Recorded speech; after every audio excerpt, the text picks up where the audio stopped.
हमारा हरियाणा। नमस्कार, स्वागत है आपका। मैं आपके साथ पेश नैन मोर और सीधे आपको ले चलते उत्तर प्रदेश के वादा में, जहां मुख्यमंत्री योगी आदित्यनाथ का संबोधन चल रहा है। आयुष्मान भारत की 5 लाख रुपए की स्वास्थ्य बीमा की सुविधा भी नहीं थी।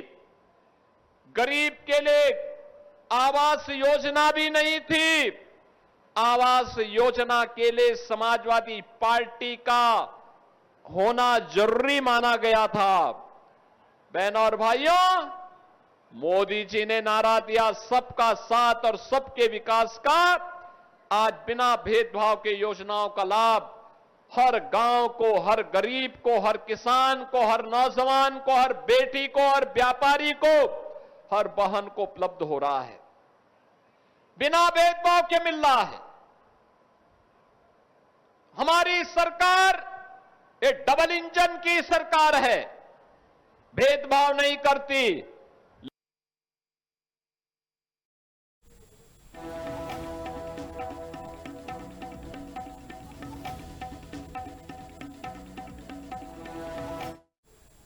और अब रुख करेंगे हरियाणा की बड़ी खबरों का, जिसमें सबसे बड़ी खबर यह कि कांग्रेस में एक बार फिर से संगठन की मजबूती को लेकर मंथन का दौर चल रहा है।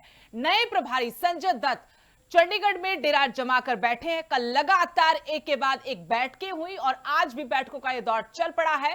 संगठन को मजबूत करने में कांग्रेस जुटी हुई। कांग्रेस नेताओं को एक मंच पर लाए हैं नए प्रभारी। हरियाणा कांग्रेस में गुटबाजी बड़ी चुनौती रही है और आज भी है। पहली बैठक में नेताओं ने एक दूसरे पर जमकर निशाने साधे। रणदीप सिंह सुरजेवाला ने कांग्रेस की हार पर सवाल उठाए। कहा 56 साल में पार्टी सिर्फ 3 चुनाव जीती। सत्ता के बिना सामाजिक बदलाव संभव ही नहीं है। सुरजेवाला ने चुनावी जीत और हार का हिसाब भी मांगा। कहा 60 विधायक आए लेकिन जीते क्यों नहीं? वोट शेयर नहीं, सीटें जीतना जरूरी है।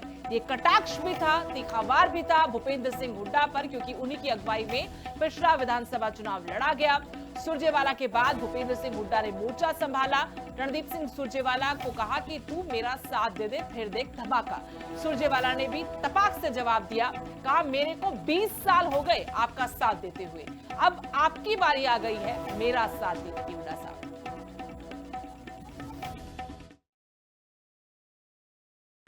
ये ठीक है कि कोई साथी आगे, कभी हमने लड़ा लिए, कभी वो आगे, उससे हमने सरकार बना ली, वो अलग बात है।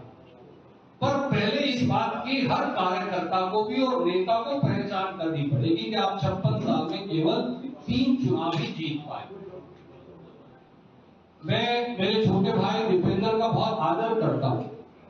हम कहते रहे 60 एमपी एमएलए आगे थे जी, फिर जीते क्यों नहीं? कहते रहो आप 60 आए थे, 600 और ले आओ तो क्या फर्क पड़ेगा? आखिर में तो 46 एमएलए आने चाहिए। हम कहते रहे कि हमारी सबसे ज्यादा प्रतिशत वोट आई थी, पर एमएलए तो 37 पे आ गया करके। मैं किसी व्यक्ति को ब्लेम नहीं करने लगा, पर जो कड़वी वास्तविकता है उससे मुंह मोड़ना उचित नहीं। और संजय जी, अगर आप भी मुंह मोड़ेंगे तो पीछे हम कई प्रभारी नाकामयाब होकर चले गए। आपका आशीर्वाद रहे बिल्कुल ठीक रहेगा। मैं रणदीप सुरजेवाला से कह रहा हूँ, तू मेरा साथ दे प्रत्येक धमाका। रणदीप सुरजेवाला जी ने कहा था कि आपका आशीर्वाद रहे बिल्कुल ठीक रहेगा।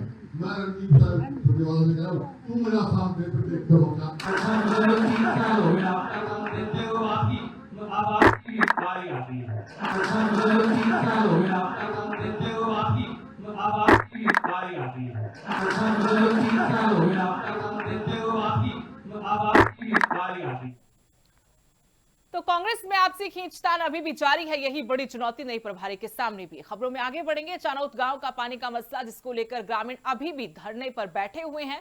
प्रधानमंत्री से मिलने की जिद पर अब ग्रामीण अड़ गए हैं। मुख्यमंत्री नायब सिंह सैनी ने इस पूरे मामले को बेहद संवेदनशीलता से देखते हुए कहा कि गांव के लोग हमारे अपने बुजुर्ग और सम्मानित व्यक्ति हैं। हमारे मंत्री स्थानीय विधायक ने भी उनसे मुलाकात की। चानौत के ग्रामीणों को पानी की कमी नहीं होने देंगे और ये मेरा वादा है। मेरी मुलाकात भी उनसे हुई थी, तब भी यही बात हुई।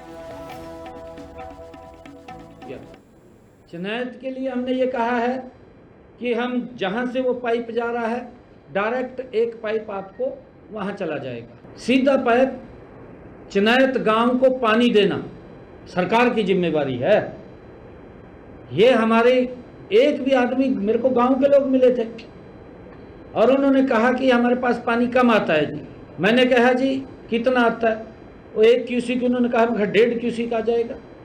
पानी की कमी नहीं रहने देंगे, पीने के लिए किसी प्रकार की कोई कमी नहीं रहेगी। हमारे सम्मानित व्यक्ति हैं और हमारे वहाँ बुजुर्ग भी हैं और हमें पूरा विश्वास है कि वो उस बात को मिल करके, क्योंकि विकास के काम में सभी अपना योगदान देते हैं और चिनायत के गांव के लोग ऐसा नहीं, वो भी विकास के। और बारिशों का मौसम चल रहा है, यहां सबसे महत्वपूर्ण है सतर्क रहना, क्योंकि पंचकुला में एक हादसा हुआ है। स्ट्रीट लाइट के खंभे में करंट आने से 4 साल की मासूम बच्ची की जान चलेगी। करंट की चपेट में 4 साल की मासूम बच्ची आई।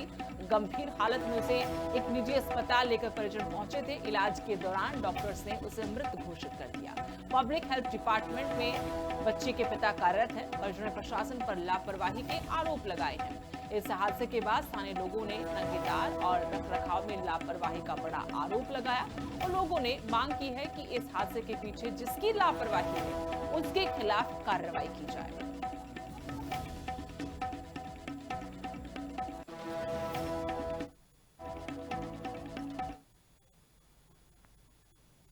और मानसून की बारिश ने प्रशासन सरकार के दावों की भी पोल खोलकर रख दी है। 15 मिनट की बारिश में अंबाला पूरी तरह से जलमग्न हो गया। कपड़ा मार्केट में फिर से पानी भर गया। 2023 की बाढ़ जैसी स्थिति यहां पर डरा रही है व्यापारियों को। नगर निगम के दावे पहली बारिश में ही फेल हो गए। शहर के कई इलाकों में भारी जल भराव है। जल भराव से जगह जगह वाहन तक बंद हो गए। कीचड़ से लोगों को आवाजाही में परेशानी हो रही है। व्यापारियों ने दुकानों के आगे दीवारें बनाने तक शुरू कर दी हैं। व्यापारियों ने प्रशासन से निकासी व्यवस्था की मांग की है ताकि किसी तरह से उन्हें इस जल भराव से निजात मिल सके। जैसे आपने कल भी देखा और इससे पहले 2 दिन पहले भी लगभग 15-20 मिनट की बारिश आई थी, तो कल भी यही हाल था। 15 मिनट की बारिश में ही पूरा पानी पानी हो गया था। तो इससे पहले लगभग आज से 10-12-15 दिन पहले प्रशासन ने कपड़ा मार्केट के थड़े थोड़े तोड़ के कहा कि सफाई करवाइए, इस बार कोई ऐसी प्रॉब्लम ही नहीं आएगी। तो लेकिन आपने 15 मिनट की बारिश में देख लिया दोनों बार पानी किस तरह से पूरा मार्केट में फिर से पूरा पानी भर गया था। जैसे इन्होंने थड़े तोड़े, पूरी मार्केट में कार्रवाई भी करी, सब कुछ करा कि हमने सफाई करवा दी है, बट वो सफाई मेरे को लगा नहीं कि, क्योंकि 15 मिनट में आपने देख लिया क्या हालत थी कल। 15 मिनट की बारिश से पूरी कपड़ा मार्केट डूब गई है। अपना सब मानसून का मौसम है, आए दिन अब बारिश आएगी तो प्रशासन को सोचना चाहिए कि कपड़ा मार्केट दुकानों के अंदर लाखों करोड़ों रुपए का माल है जो आए साल बाढ़ की वजह से ग्रसित हो जाता है। इनको ये सोचना है कि नालों की सफाई कराएं ताकि अपना दुकानदार अपनी दुकानदारी कर सकें और जनता को किसी भी तरह का कोई भी नुकसान ना झेलना पड़े। मेरी यही सरकार से गुजारिश है, हाथ जोड़ के विनती है कि अपना नालों की सफाई प्रॉपर कराएं ताकि अपना पानी ना खड़ा होए मार्केट में और किसी की दुकान के अंदर पानी ना जाए। धन्यवाद। मानसून का मौसम आ चुका है। मानसून के मौसम में अब बारिशों का सीजन भी, कल भी जैसे देखा जाए तो 15 मिनट की बारिश हुई है और पूरा शहर पानी पानी हो गया है। जैसे कि हर साल की तरह हमें देखा जाता है कि थोड़ी सी बारिश में ही हमारा पूरा बाजार पानी में डूब जाता है और नुकसान हर बार झेलना पड़ता है। तो इसको मद्देनजर रखते हुए हमें एक ही हम पूरी सरकार से गुहार लगाना चाहेंगे कि हमारी ये बात सुनी जाए, नालों की सफाई और पूरी मार्केट कपड़ा बाजार की सफाई की जाए जिससे हमारा नुकसान होने से बचे। गुरुग्राम में जानलेवा गड्ढे बारिश के बाद प्रशासन की बड़ी लापरवाही का सबूत बनते जा रहे हैं। खुले जानलेवा गड्ढों ने हादसों का खतरा बढ़ा दिया है। राजीव नगर में जलमग्न गड्ढे में एक बच्ची गिर गई। भोंसी में साइकिल सवार गड्ढे में जा समाया। खुले गड्ढों में इंसानों के साथ जानवर भी गिर रहे हैं। जल भराव के बीच सड़क पर तैरती कारें नजर आ रही हैं। बारिश ने ड्रेनेज और सीवर सिस्टम की एक बार फिर से पोल खोलकर रख दी है। प्रशासन के दावों की हकीकत सबके सामने है। लोगों ने जल्द सुरक्षा इंतजाम की भी अब मांग करी है।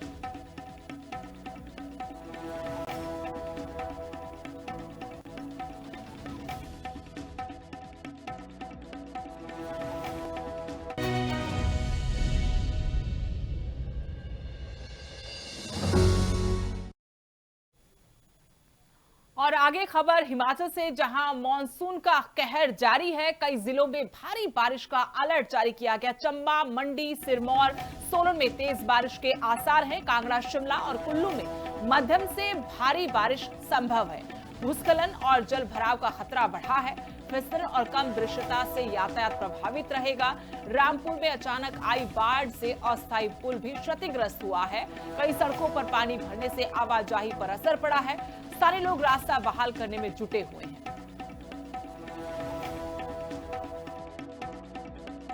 हिमाचल प्रदेश में मॉनसून एक बार फिर से सक्रिय हो गया है। मौसम विभाग ने हालांकि आज के दिन के लिए येलो अलर्ट की चेतावनी जारी की थी। उसके बाद से शिमला सहित प्रदेश के अलग अलग हिस्सों में बारिश का दौर चल रहा है। राजधानी शिमला में भी अगर मैं आज सुबह की बात करूं तो सुबह की शुरुआत बारिश के साथ हुई है और मेरे पीछे तस्वीरों में भी आप देख सकते हैं किस तरह से झमाझम बारिश का दौर चल रहा है। ये तस्वीरें रिज मैदान की है, खूबसूरत ये तस्वीरें, हालांकि पर्यटक के लिहाज से, क्योंकि पर्यटक काफ़ी संख्या में पहुंचे हैं गर्मी से राहत के लिए। और इस वक्त जो है वो शिमला में मौसम काफ़ी सुहाना है, बारिश हो रही है। हालांकि इस बार अभी तक मानसून से उस तरह की तबाही नहीं हुई है जिस तरह की तबाही बीते वर्षों में हिमाचल प्रदेश में देखने को मिली थी। 3 वर्षों में लगातार नुकसान हुआ है। हालांकि अभी भी अगर सड़कों की मैं बात करूँ तो 50 के आसपास सड़कें हिमाचल प्रदेश में अभी भी बंद हैं, जो लैंडस्लाइड हुए हैं भारी बारिश के चलते। कुछ एक स्थानों पर चंबा, कुल्लू, कांगड़ा और मंडी के कुछ इलाकों में भारी बारिश हुई है। नदी नाले जरूर उफान पर हैं। ऐसे में प्रशासन की तरफ से लगातार ये सलाह दी जा रही है कि नदी नालों से दूर रहें, नदी नालों के करीब ना जाएं, क्योंकि कई बार नदी नाले जो हैं वो नुकसान पहुंचा सकते हैं। एकदम से बारिश जब होती है तो नदी नालों का जो जलस्तर है वो बढ़ जाता है। कुछ एक तस्वीरें जिस तरह से सामने आई हैं, कई जगह पर कुल्लू जिला की जो नाले हैं वो जो है वहाँ का जलस्तर बढ़ गया है। और मौसम विभाग की तरफ से अगर बात करें आने वाले दिनों के पूर्वानुमान की, तो 13 जुलाई तक हिमाचल प्रदेश में मॉनसून के सक्रिय रहने का अनुमान लगाया गया है। यानी बारिशों का दौर लगातार हिमाचल प्रदेश में जारी रहेगा। और नुकसान अभी तक जो है हिमाचल प्रदेश में कुछ एक जगहों पर जरूर हुआ है, लेकिन उस तरह की तबाही इस बार अभी तक मॉनसून में नहीं हुई है। और इस बार मॉनसून के सामान्य रहने का यहाँ पर अनुमान जो है वो मौसम विभाग की तरफ से लगाया गया है। और कुछ स्थानों पर कम भी जो है वो मॉनसून रहेगा, यानी सामान्य से भी कम बारिशें जो है इस बार मॉनसून में होंगी। लिविंग इंडिया न्यूज़ के लिए शिमला से योगराज शर्मा। और अभी के लिए इस बुलेटिन में इतना ही। नमस्कार।